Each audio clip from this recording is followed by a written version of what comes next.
CCTV news के साथ मैं मिस्टर सोनूदेव।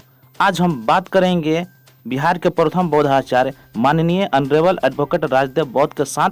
अभी हमारे साथ जुड़ रहे हैं सीनियर रिपोर्टर अंकित राज। सर, बौद्ध धर्म को किसको किसको अपनाना चाहिए और बौद्ध धर्म की मुख्य शिक्षा क्या है? बहुत बहुत धन्यवाद एक बार पुनः सीसीटीवी न्यूज को। बहुत सुंदर सुंदर क्वेश्चन आपके द्वारा पूछा जा रहा है। अब मुझे भी खुशी हो रही है और श्रोतागण को भी खुशी मिलेगी। पुनः एक बार बुद्धा पैलेस आनंद नगर सिवान से मैं सभी को, श्रोता बंधु को भी हार्दिक अभिनंदन करता हूँ, वंदन करता हूँ। भगवान बुद्ध का धर्म नहीं है, धम है। धम का मतलब होता है अनंत ज्ञान का सागर। जैसे आकाश कोई नहीं छू सकता, वैसे ही भगवान बुद्ध का धम को कोई छू नहीं सकता। ज्ञान के अनंत सागर का प्रतीक है धम। जीवन जीने का तरीका है, कैसे परिवार खुशहाल रहे, कैसे समाज में शांति रहे, कैसे देश बढ़िया से चले, वो शिक्षा धम देता है। तो मैं दावा के साथ कह सकता हूँ कि बौद्ध धर्म को शिक्षा सभी जाति संप्रदाय के लोगों को लेना चाहिए, ताकि यह जीवन जीने की एक कला है। और जब तक कला भारत में जीवित थी तब तक यह विश्व का गुरु था। दूध की नदी बहती थी, समाज में कोई व्यभिचार नहीं होता था, किसी घर में ताला नहीं लगता था, सबकी माँ बहन खुलेआम समाज में विचरण करती थी, कोई झूठ नहीं बोलता था, किसी घर में किसी परिवार में नशा पान नहीं होता था। ऐसी भगवान बुद्ध की शिक्षा थी। लेकिन एक दुर्भाग्य आता है 185 BC में पाटलिपुत्रा नगरी में कि मौर्य वंश के 10वें अंतिम राजा वीरभद्र की हत्या उन्हीं के सेनापति जो ब्राह्मण था पुष्यमित्र शुंग ने धोखे से कर दिया। और भगवान बुद्ध की जो शिक्षा की ज्योति जल रही थी, जो भारत आबाद था, वह अंधेरा छा गया, कत्लेआम शुरू हो गया, व्यभिचार समाज में बढ़ गया और भारत जो सोना का चिड़िया था वो उल्लू के चिड़िया बन गया। जहाँ दूध की नदी बहती थी वहाँ खून की नदी बहने लगी। पुनः बाबा साहब भीमराव अम्बेडकर आते हैं और भगवान बुद्ध के धर्म को पुनर्जीवित करते हैं। और बौद्ध धर्म की शिक्षा इतनी महान है कि हम तो जानना चाहते हैं कि अमृत कौन नहीं लेना चाहता है। कौन नहीं चाहता है कि माँ बाप में प्यार रहे, पति पत्नी में प्यार रहे, समाज में नफरत नहीं रहे। सभी लोग चाहते हैं कि हम आगे बढ़ें, खुशहाल रहें। लेकिन मैं एक बार पुनः कह देना चाहता हूँ कि कोई भी परिवार अगर खुशहाल रहना चाहता है तो भगवान बुद्ध के 5 जो शील है, जो जीवन जीने का कला है, तरीका है, उसको अपनाना पड़ेगा। नंबर 1, पणातिपाता वीर मणि सिक्खापदं समादयामि, अर्थात मैं अकारण जीव हत्या नहीं करूंगा।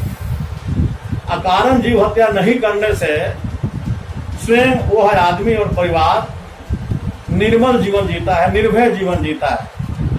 पुनः बाबा साहब भीमराव अम्बेडकर संविधान के माध्यम से कानून बनाते हैं कि जो अकारण हत्या करेगा वो 302 IPC का मुजरिम बनेगा, सजा काटेगा, उसका जीवन नरक बन जाएगा। दूसरी नंबर की शिक्षा है अदीन्न दाना वीरमणि सिक्खापदं समादयामि, अर्थात मैं चोरी नहीं करूंगा। अगर चोरी नहीं करेंगे तो आप भी खुशहाल, आपका परिवार भी खुशहाल। पुनः बाबा साहब ने कानून बनाया कि जो चोरी करते हुए पकड़ा जाएगा वो 379 का मुजरिम बनेगा। IPC में ये धारा है और उसका भी जीवन नरक बन जाएगा। तीसरा शिक्षा है भगवान बुद्ध के कामेशु मिच्छाचारा वीरमणि सिक्खापदं समादयामि, अर्थात मैं व्यभिचार नहीं करूंगा। जैसे मेरी बेटी बहन वैसे सभी के बेटी बहन को मैं सम्मान दूंगा। अगर ऐसा नहीं करेंगे तो फिर वहाँ IPC की धारा खड़ी है 376, उसमें हम गिरफ्तार होंगे, सजा मिल जाएगी। चौथी शिक्षा है भगवान बुद्ध की पंचशील की मूषावादा वीरमणि सिक्खापदं समादयामि, अर्थात मैं झूठ नहीं बोलूंगा, चुगली नहीं करूंगा, इधर के झगड़ा उधर नहीं लगाऊंगा। अगर ऐसा हम करना बंद नहीं करेंगे तो पुनः बाबा साहब का कानून 420 सेक्शन लगेगा और वह आदमी जेल में जाएगा, बेल नहीं होगी, उसका जीवन नरक बन जाएगा। अंतिम सबसे पवित्र शिक्षा है 5वीं, सूरा मेरा मज्जम मद खाना बिरमरी, अर्थात मैं किसी प्रकार का नशापान नहीं करूंगा। कच्ची पक्की दारू, खैनी, बीड़ी, तिरंगा, गुटखा, पान, जुआ, ताश, सिनेमा आदि से मैं विरक्त रहूंगा। अगर ऐसा करते हुए पाए जाते हैं तो उसकी भी धारा बने हुए 510 के अंतर्गत गिरफ्तार होंगे, सजा मिलेगी और जीवन नरक चल जाएगा। तो पुनः मैं श्रोता बंधुओं से मैं कहना चाहता हूं कि 5 को जो शील है, जो भगवान बुद्ध की उत्तम शिक्षा है, जो आज से 2584 बुधार्थ वर्ष पहले बोध गया की नगरी वैशाख पूर्णिमा के दिन भगवान बुद्ध के अंतर मन से निकली, जो उस समय भी सार्थक थी, आज भी सार्थक है और आने वाले भविष्य में भी भगवान बुद्ध की वाणी सार्थक रहेगी और सभी मनुष्य का कल्याण भगवान बुद्ध से ही होगा। जवाहरलाल नेहरू भारत के प्रथम प्रधानमंत्री जी ने कहा है कि मुझे युद्ध नहीं, मुझे बुद्ध चाहिए, बिना बुद्ध का देश नहीं चल सकता।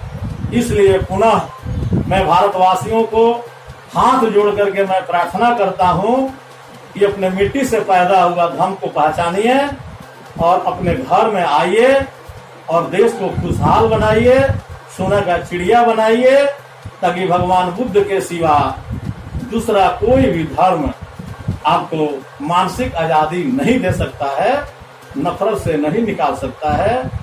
एकमात्र भगवान बुद्ध का धर्म ही है। सारे मनुष्यों को, सारे जीव जंतुओं को भलाई के बारे में सोचता है, दूसरा कोई धर्म नहीं होता। इसमें पशु बलि नहीं, इसमें नर बलि नहीं। आप देखेंगे बुद्ध विहारों में कि केवल पुष्प, अगरबत्ती, मोमबत्ती जला करके हम सम्मान प्रकट करते हैं, ये प्रतीक है ज्ञान के प्रतीक। ऐसे भगवान बुद्ध की वंदना होती है, ज्ञान की वंदना होती है। ये धर्म नहीं है, ये धम्म है, ये स्पष्ट मैं कर देना चाहता हूँ। और सभी लोगों को भगवान बुद्ध के धर्म को अपनाना चाहिए। और बाबा साहेब भारत के महान अग्रदूत हैं और उनके राहों पर, उनके बताए हुए राहों पर चलने में ही सबकी भलाई है। भगवान बुद्ध जैसी और बाबा जैसी जोड़ी पूरे संसार में नहीं है। एक शांति का दूत है और एक क्रांति का दूत है।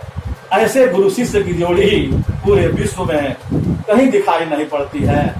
इसलिए मैं कई बार आप लोगों को अनेक बार मैं प्रार्थना करता हूँ कि चाहते हैं कि मेरा जीवन निरोग रहे, शांति में रहे, समाज में मेरा नाम रोशन हो।